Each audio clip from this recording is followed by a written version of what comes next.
अमीर बेटी का सौदा। अमीर बाप की बेटी शिल्पी को मुकेश पसंद होता है, लेकिन दोनों के बीच हैसियत की दीवार खड़ी होती है। और फिर कहीं नौकरी कर लो ना, क्या हमेशा ये लोहे की सलाखों के पीछे भागते रहते हो? कितनी मेहनत करते हो। शिल्पी, नौकरी से कुछ नहीं होगा। तुम लोगों की हैसियत तक पहुंचना है तो अपना ही बिजनेस करना पड़ेगा, वरना तुम्हारे पापा किसी और से तुम्हारी शादी करवा देंगे।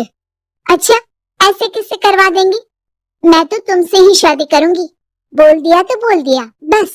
मुकेश उस बेचारी को समझाता भी तो क्या। दुनिया के रीति रिवाजों से काफी दूर थी शिल्पी। भले ही बड़े बाप की बेटी, लेकिन सादगी इतनी कि क्या कहना।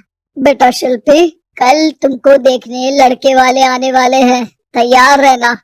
मैंने तुम्हारी माँ को समझा दिया है। घर के सारे नौकर चाकर को वो समझा देगी कि स्वागत कैसे करना है। कैसी बात कर रहे हैं पापा? मैं तो मुकेश से प्यार करती हूँ, उसी से शादी करूंगी। मैंने आपको बताया था ना। मुकेश किसका बेटा है?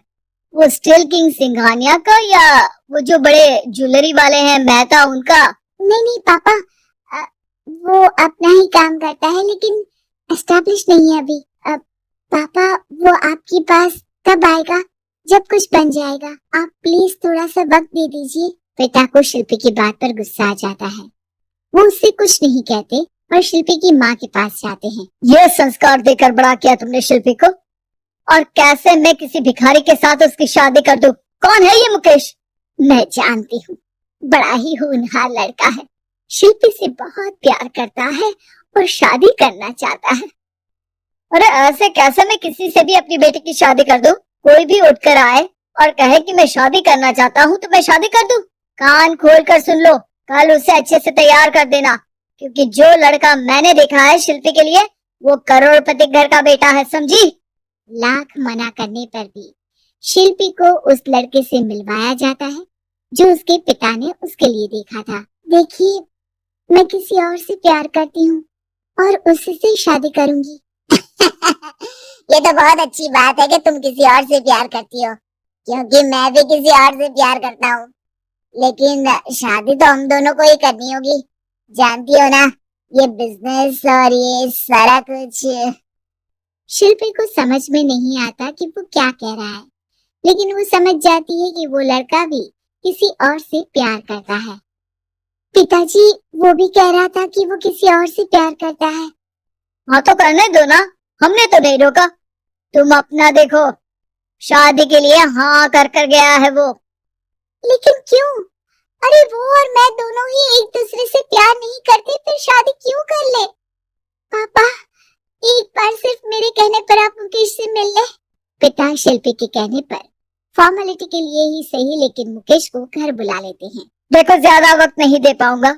ये बताओ कि शादी के बाद कहाँ रखोगे उसे? 2 कमरे के मकान में? नहीं सर, मैंने 2 साल के बाद का सारा प्लान कर लिया है। मैंने आयरन इंडस्ट्री खड़ी करने के लिए पूरा ब्लूप्रिंट तैयार किया है। मेरी खुद की जगह है दादाजी की, बस थोड़ा फंड का अरेंजमेंट हो जाता तो काम शुरू कर देता। अच्छा, मतलब तुम यहाँ फंड रेज करने आए हो? मुकेश समझ जाता है कि उसके पिता शिल्पी की शादी उससे कराने के मूड में नहीं है। फंड आप कभी दे भी नहीं पाएंगे मुझे तो सिर्फ शिल्पी चाहिए। मैं उसके बिना नहीं रह सकता सर। मैं उसे बहुत खुश रखूंगा। वो तो हर पति का धर्म होता है। वो तो मैं किसी से भी उसकी शादी करा दूं, वो उसे खुशी रखेगा। लेकिन देखो, मैं ज्यादा बात को घुमाना नहीं चाहता। वो बड़े घर की लड़की है, उसे काम काज की आदत नहीं। अभी वो समझ नहीं रही, लेकिन तुम तो समझो। मैं किसी भी हालत में शिल्पी की शादी तुमसे नहीं करवा सकता। मुकेश पिता से लाख मन्नतें करता है, लेकिन वो नहीं मानते। शिल्पी की शादी उस अमीर लड़के से हो जाती है। शादी के बाद क्या हम लोग मेरी माँ के घर चले? मुझे उन लोगों की बहुत याद आ रही है। हाँ हाँ, जाओ जाओ।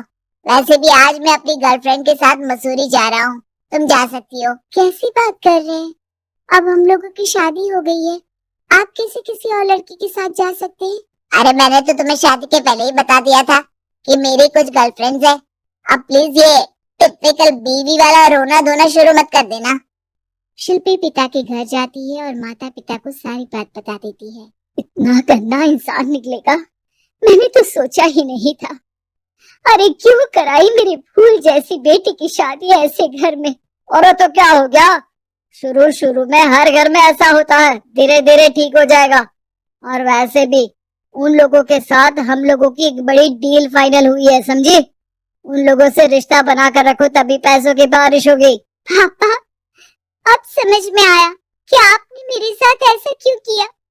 मुकेश आपके सामने गिड़गिड़ा कर गया कि वो मुझे बहुत खुश रखेगा, लेकिन आपने मेरी शादी एक ऐसे लड़के से करा दी जो किसी और लड़की से प्यार करता है और शादी सिर्फ समझौते के लिए कर रहा है। पापा, मैं जा रही हूँ, लेकिन इस घर में कभी पैर भी नहीं रखूंगी। आपने मुझे सामान की तरह इस्तेमाल किया। माँ शिल्पी को बहुत रोकती है, लेकिन वो एक नहीं सुनती। कुछ समय बाद, शिल्पी, मुझे नहीं लग रहा कि अब हम दोनों के बीच ये शादी और रह पाएगी। मैं किसी और से शादी करना चाहता हूँ। वैसे तुम परेशान मत हो ना, तुम्हारे पापा के साथ हम लोगों की डील जो चल रही है ना, वो नहीं रुकेगी, क्योंकि तुम बहुत अच्छी लड़की हो। ठीक है, मैं जा रही हूँ, तलाक के पेपर में साइन करके। लेकिन एक शर्त है, मैं कहाँ गई ये बात मेरे पिता तक नहीं पहुँचनी चाहिए। शिल्पी घर छोड़कर चली जाती है। वो एक नौकरी करती है और अपना जीवन खुद संभालती है। लेकिन एक दिन, शिल्पी जी, आपसे मालिक मिलना चाहते हैं। मुझसे क्यों? शिल्पी मालिक के कमरे में जाती है, जहाँ सामने मुकेश होता है। अरे आपको देखकर बहुत खुशी हुई, बहुत बड़े आदमी बन गए। थैंक्स, पर तुम्हें नौकरी करने की क्या जरूरत पड़ गई? मैंने तो सोचा भी नहीं था कि तुम मेरी शिल्पी होगी। तभी वहाँ शिल्पी के पिता आ जाते हैं। शिल्पी, तुम्हारे बारे में माँ से पता चला। घर चलो बेटा, मुझे माफ कर दो। मुकेश, मैं यहाँ अपनी कंपनी के काम के लिए आया हूँ। तुम्हारी कंपनी की डील अगर हमें नहीं मिली तो हम बर्बाद हो जाएंगे। वैसे अब तुम चाहो तो शिल्पी की शादी मैं तुमसे कराने को तैयार हूँ। बस करिए पापा, ये क्या सौदा लग रखा है आपने। जिस कंपनी से आपकी डील हो, अपनी बेटी की शादी उसी के घर करा देते हैं। शिल्पी मुकेश से माफी मांगती है और वहां से जाने लगती है कि मुकेश उसे रोक लेता है। रुको शिल्पी, ये सब कुछ तुम्हारे लिए है। ये कंपनी, ये नाम सिर्फ तुमसे शादी करने के लिए ही खड़ा किया था। मैं आज भी तुमसे बहुत प्यार करता हूँ।